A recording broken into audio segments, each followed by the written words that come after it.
Hey everybody. Okay, we're going to move on to some new exciting stuff. Okay, so take this out. Again, if you want to learn to draw Pokemon, you don't show Pokemon in your portfolio. You might show something like it, but the one thing studios don't want to see are their own characters. Now, it might have changed since I was in the industry 342 years ago, but I can only base off the fundamental. We want to see that you can draw anything. And we do that from the masters. So let's take a look. Let's say we're going to draw this guy, Frank Frazetta. I grew up drawing him a lot. And the reason why the spine is off is my teacher at the time, which was Brian Eastman, who was phenomenal, amazing human being, who said, would you spend $10 to make thousands? So of course, he says, then cut the spine off the book. And I don't know, I started cutting them off because then you can take the page out and put it next to your painting and use it for scrap. But you can also use the book. So, but I went through this fad and I started cutting off the spines of my book. So I agree that maybe we could have gone the other way because these books are getting real expensive now. And I don't know how much, not that I'm selling them. Okay. Okay. So let's now move on. So we have this pose, okay? Got it? It's a really cool pose. So we're going to do this pose, and we're going to use this new sketchbook, which isn't so new anymore. So here was the last drawing that we did here. I'm going to go here. So here's the pose, and would you know it? We're going to draw from Rubens. Who knew? Oh my God. Who knew? So here we go. Here's Pete. Check this out. So here's the illustration. This is for painting. And here's the drawing. Isn't that wild? Look at that. It's like the same freaking thing. Look at that. It's amazing. Okay. So you'll be able to find most of what you're looking for with the masters. And they were cool. They're dead now, but they were cool. Okay. So what I'm going to do is I'm going to do a drawing of the masters, but here's Frank's drawing. You can see he really knows his anatomy. Here's the trapezius. Here's the infraspinatus, latissimus dorsi. If we draw it from the masters, you get a pretty good shot here. All right, let's see. All right, so I have it in front of me. We're going to listen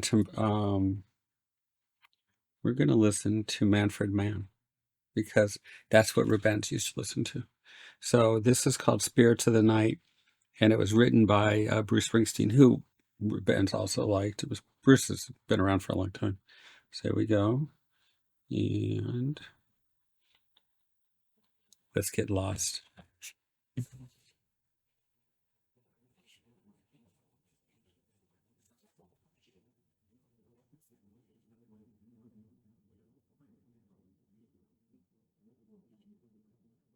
Cervical vertebrae number 7.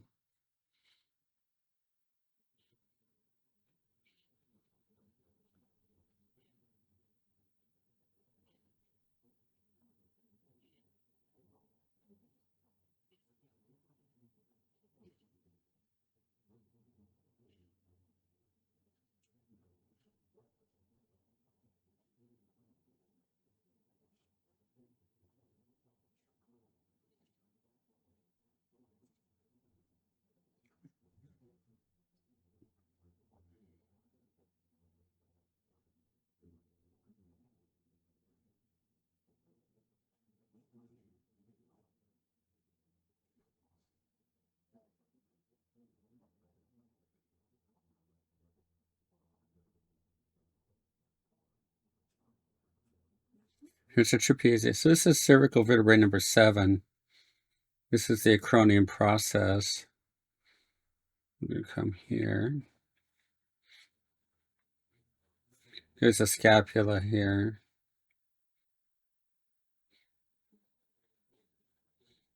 infraspinatus.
I usually put a.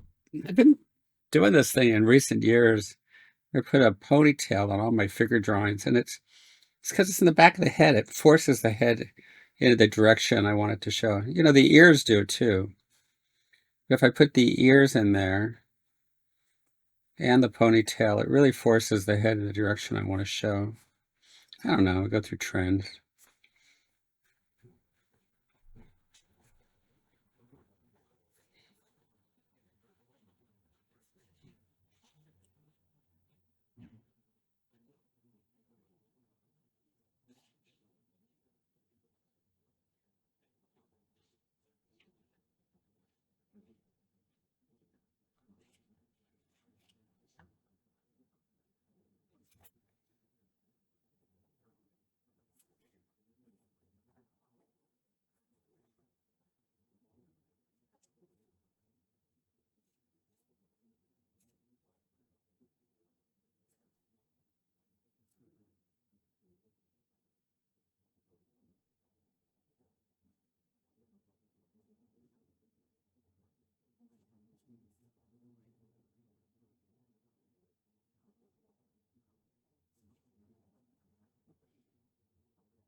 And then from here, we can take it whatever direction we want to go.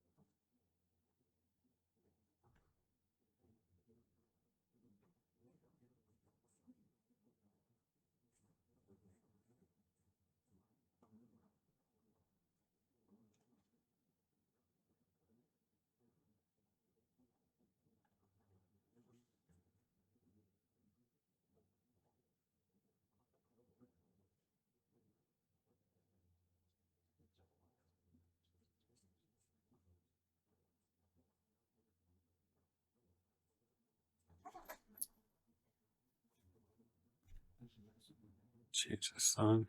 The weird song. So the cross contours really do your job. It's the job. Without cross contours, you're really not drawing.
If you notice, I get quiet because I get lost in it.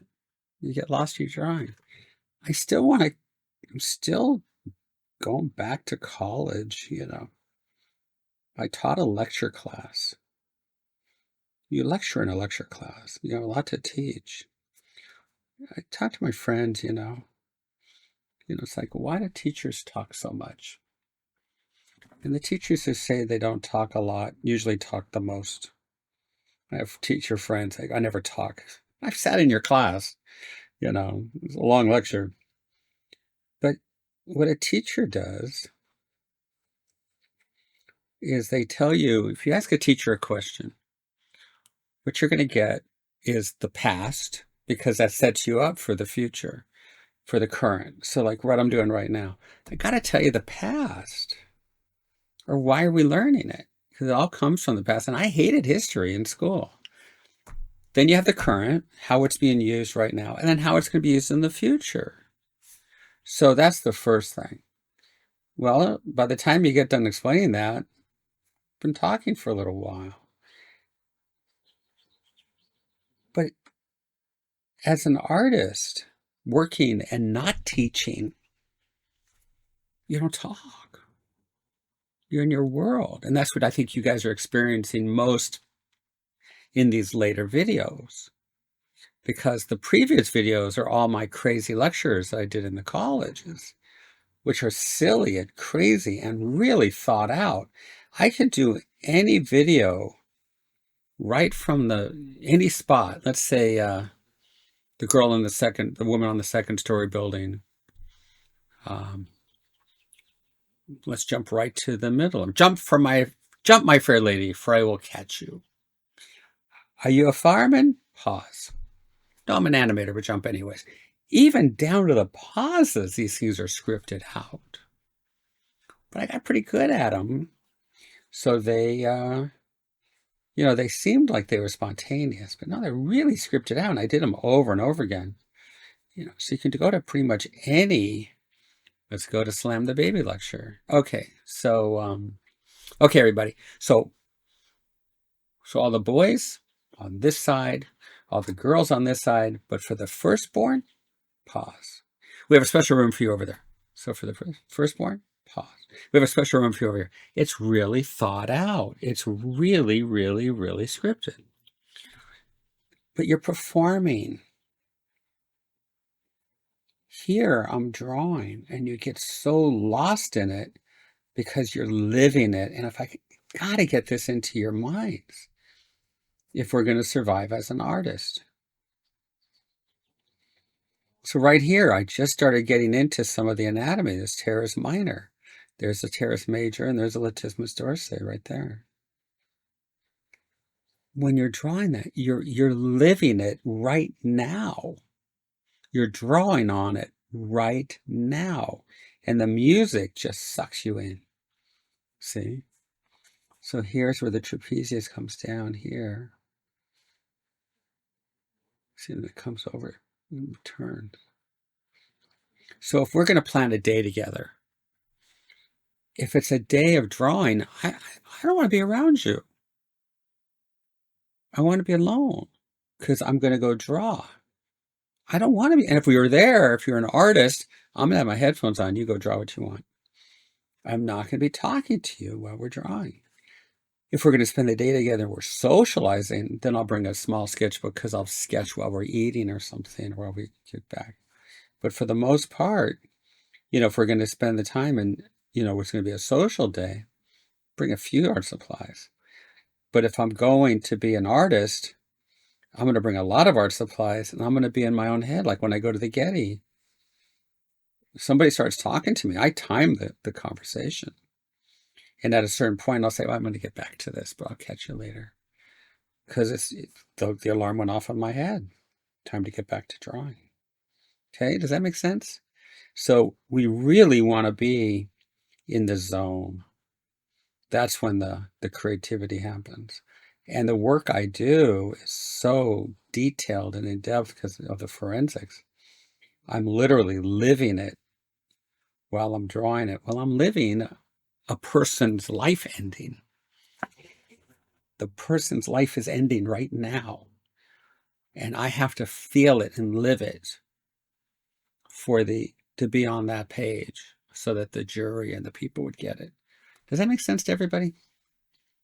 I think most of what I'm trying to do in these later videos is try to get you to understand what we do as artists so that if you understand it and understand the history and the current and the future, then you'll also understand.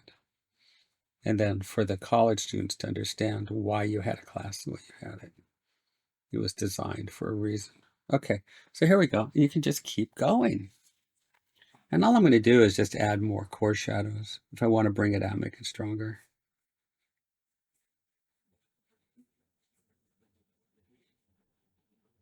So she just slipped right back into the zone.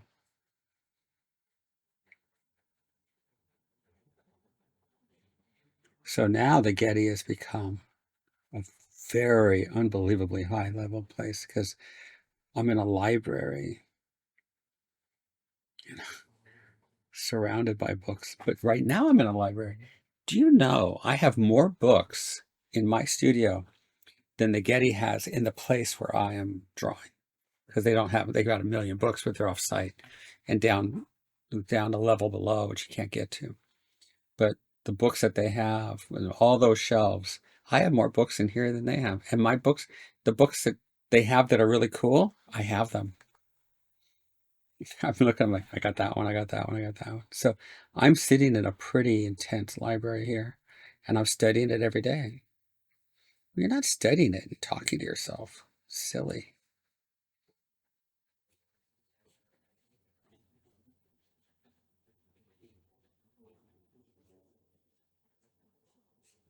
Slipped right back into the zone. It's so funny.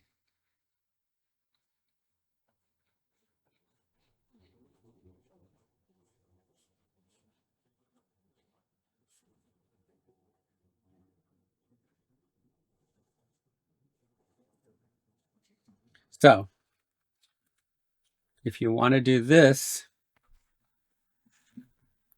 you need to do this. And to do this, you got to draw this. Make sense? Okay. And that's it. Get lost. And the zone is where it happened. So I always tell the kids at my school, I get a new kid that comes in. I say, do you daydream? And they go, yeah. I said, good, keep daydreaming.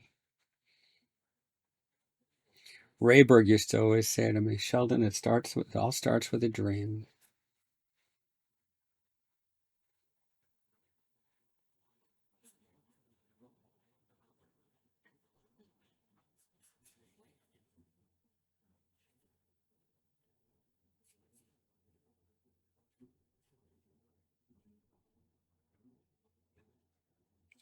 Okay.